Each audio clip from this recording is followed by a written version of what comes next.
B2 Bihar में स्वागत है। और मैं अभी रंजीत कुमार निषाद जी के साथ हूँ। मैं ये बताना चाहूँगा कि ये मुखिया निर्वाचित हैं और ये मलीपुर दक्षिण के मुखिया जी हैं। मैं इनसे जानना चाहूँगा कि इनके ऊपर जो एक अपराधियों द्वारा जो गोली का बौछार किया गया था और ये बाल बाल बच के निकल चुके हैं, तो कहीं कहीं आप इनके बारे में आप क्या बताना चाहेंगे दर्शकों को? जी, आपको बहुत धन्यवाद। मैं यही बताना चाहता हूँ कि मेरे पंचायत में मेरे के द्वारा और मेरे घर पर तीन बार अपराधी के द्वारा जानलेवा घटना हुआ, जिस पर किसी प्रकार का कोई बड़े जनप्रतिनिधि का उसमें साथ सहयोग नहीं मिला और ना ही अपराधी पर लगाम या प्रशासन को जागरूक करने का कहीं से कोई काम किए थे।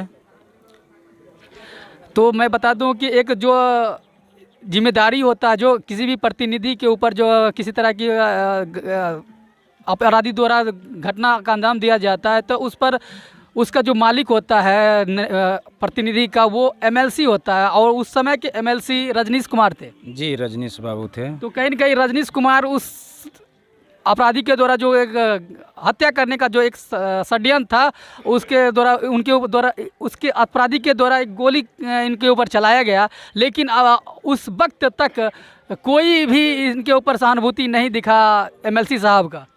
जी बिल्कुल नहीं, जबकि रजनीश बाबू माननीय हमारे बेगूसराय खगड़िया के विधान पार्षद हैं, लगातार 2 बार रह चुके हैं।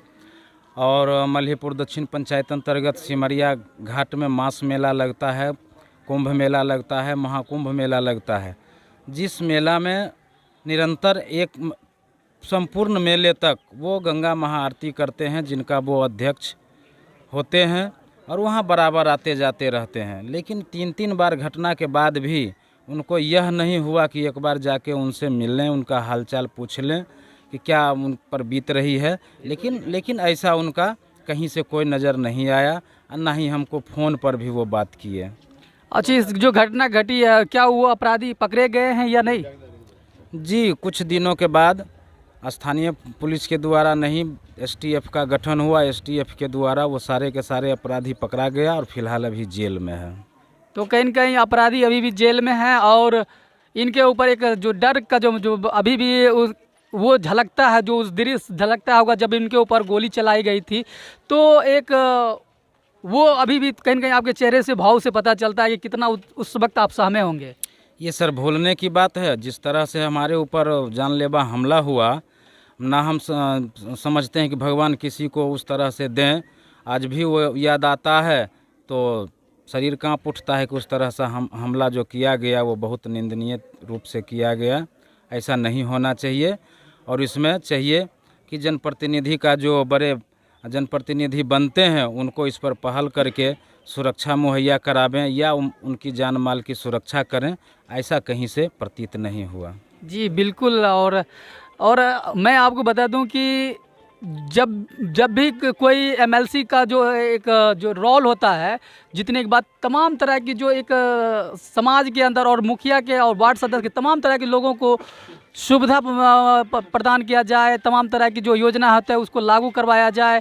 और जो अभी आप देख रहे हैं कि एक अभी मांग चल रहा है वार्ड कमिश्नर और मुखिया के द्वारा कि बीमा योजना लागू किया जाए, तमाम तरह की जो मानदेय भत्ता है उसको बढ़ाया जाए, तमाम तरह की जो एक मांग है उस प्रतिनिधियों के द्वारा, जनप्रतिनिधि जो जीत के आए हुए हैं उसके द्वारा दिया जाए। और मैं आपसे पूछना चाहूँगी कि प्रशासन से आप क्या गुहार लगाना चाहते हैं अपने सेफ्टी के अकॉर्डिंग?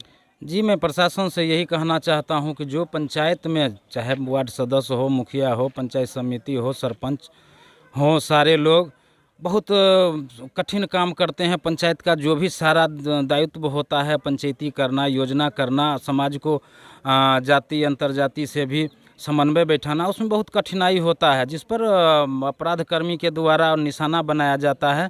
हम सरकार से यही मांग करते हैं कि जल्द से जल्द ऐसे जनप्रतिनिधि को सुरक्षा मुहैया कराया जाए, जिससे वो स्वतंत्र रूप से या स्वतंत्र होकर वो पंचायत का काम करे, पंचायत का विकास करे।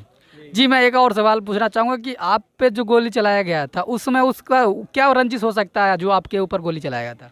वो उसमें खास करके हमारे विरोधी लोग जो थे उनका षड्यंत्र था, अपराधी को बहकाकर कि ये 2 बार 3 बार से मुखिया बन रहे हैं, ये बहुत ज़्यादा पैसा कमा लिया है, इसे पैसा लिया जाए या दबाव बनाकर उनको मोटिवेट किया जाए कि फिर आगे यहाँ से नहीं बढ़ पाएँ।